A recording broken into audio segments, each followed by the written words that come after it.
Welcome to Sarojini Guntur. ఈరోజు మన వీడియోలో సమ్మర్ స్పెషల్గా మామిడికాయ సాంబార్ చేసానండి. ఇలా చేస్తే చాలా టేస్టీగా ఉంటుంది. కొంచెం కూడా వదిలిపెట్టరు.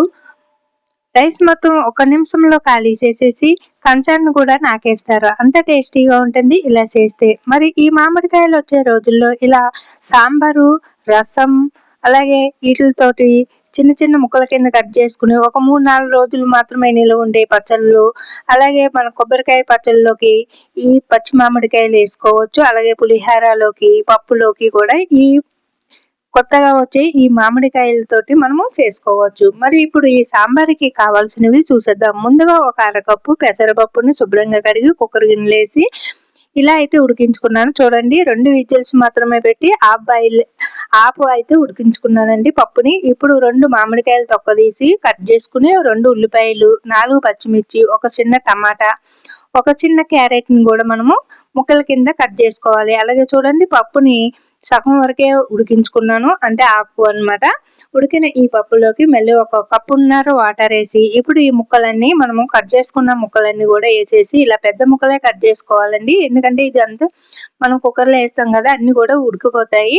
ఇప్పుడు దీంట్లోకి ఒక పావు స్పూను పసుపు, ఒక స్పూను కారము, అంటే కారం అనేది మీరు తినేదాన్ని పెట్టి వేసుకుని స్టవ్ పై పెట్టి మూత పెట్టేసుకుని విజిల్ పెట్టేసి మళ్ళీ ఒక 2 విజిల్స్ వచ్చిన తర్వాత స్టవ్ ఆపేసుకుని ఆవిరిపోయిన తర్వాత మూత తీసి చూస్తే ఇగో చూడండి, ఇలా పర్ఫెక్ట్ గా మొత్తం ఉడికిపోయింది కదా. దీంట్లోకి ఇప్పుడు మనము తగినంత సాల్ట్ సరిపోకపోతే మరి కాస్త వేసుకోవాలి. మనం ముందు వేయలేదు కాబట్టి ఇందులోకి అయితే మనకి తగినంత, అంటే మీరు సాల్ట్ కారం తినేదాన్ని బట్టి, ఎవరు తినేదాన్ని బట్టి వాళ్ళు వేసుకోవాలి. అలాగే ఇప్పుడు మనకి సాంబార్కి అంటే మనకి ఎంత కావాలి అనే దాన్ని బట్టి మనము వాటర్ అనేది ఇందులో యాడ్ చేసుకోవాలండి. చూడండి, ఇలాగా వేరొక గిన్నెలోకి తీసుకుని ఎడల్పాటి గిన్నెలోకి ఇలా మరుగుతున్న ఈ పప్పు మిశ్రమంలోకి ఇలాగ సాంబార్ పొడి వేసుకోవాలి. ఇలాగా గుమగుమలాడే సాంబారు పొడి అయితే ఈ పొడి వేయడం వల్ల మనకి గుమగుమలాడుతూ సాంబార్ అనేది రెడీ అయిపోతుంది. చూడండి, ఇలాగా మరుగుతున్న ఈ పప్పులోకి ఇలాగా ఒక 2 స్పూన్లు సాంబార్ పొడి కూడా వేసుకోవాలి. ఇలా వేసుకోవడం వల్ల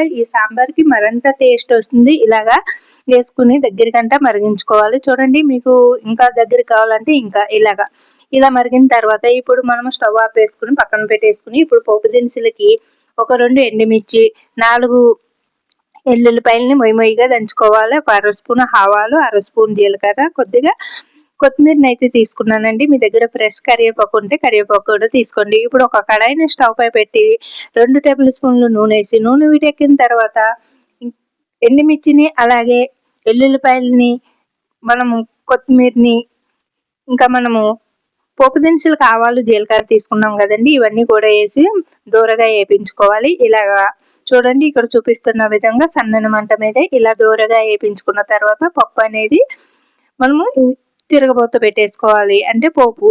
ఇలాగా చూడండి, ఇక్కడ చూపిస్తున్న విధంగా. అలాగే మీకు ఫ్రెష్ కరివేపాకు ఉంటే కరివేపాకుని వేసుకోండి. కరివేపాకుని ఇలా వేసుకోండి. అలాగే కొత్తిమీరని మనకి ఇలాగా పోపులన్నా వేసుకోవచ్చు, లేదంటే మనకి వేడిగా ఉన్న పప్పుచారులో కూడా అంటే సాంబార్ మీద కూడా వేసుకోవచ్చు. చాలా టేస్టీగా ఉంటుంది.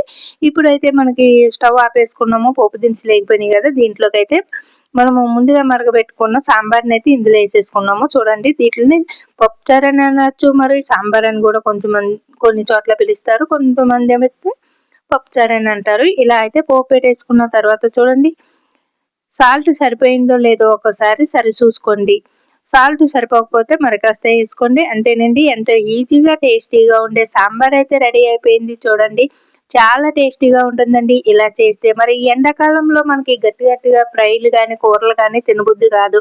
ఇలా సాంబార్ చేసుకున్నాం అనుకోండి, చాలా టేస్టీగా ఉంటుంది. అలాగే నిమిషంలో ఖాళీ చేస్తారు. అలాగే ఇప్పుడు మనకు మామిడికాయలు వచ్చే రోజులు కదా, ఇలాగా సాంబార్లోని, పప్పుల్లోని, అలాగే పులిహోరలోని గట్రా ఉపయోగించుకోవచ్చు. మరి ఈ వీడియో నచ్చితే లైక్ చేయండి, మన ఛానల్ సబ్స్క్రైబ్ చేయండి.